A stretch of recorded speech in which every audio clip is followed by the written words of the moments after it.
How to make your YouTube channel visible in YouTube search. Hi everyone, welcome to the channel.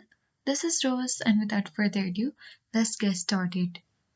First of all, on this video I'll be showing the two ways in order to make your YouTube channel visible in YouTube search. The first method is adding SEO keywords. For that you need to log into your YouTube account. Click profile icon at top right corner and then select YouTube Studio. Once the YouTube Creative Studio opens on your PC, click on Settings at bottom left corner of the screen. Now from the settings, you need to click on Channel. And here you will see keywords. You simply need to enter the keywords to your channel. So you might add different keywords, for example, Andrea Reel music cover.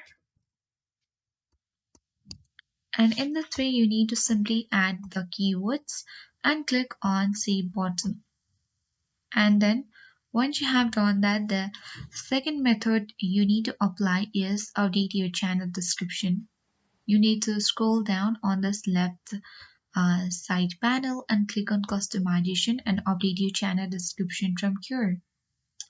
For that, you simply need to hit the basic info, or simply you can scroll down on this profile section and click on descriptions, and here you need to tell the viewers about your channel. Your description will appear in the about section of your channel and search result among other places. So here you can easily type in welcome to Nvidia Reels channel for entertaining contents. And after updating, you need to simply click on the Save button, or simply you can click on Publish at top right corner of your screen. And by following these two methods, you can easily make your YouTube channel visible in YouTube search. So I hope this guide was helpful. If it was, then do like, share, comment, and don't forget to subscribe. Thanks for watching.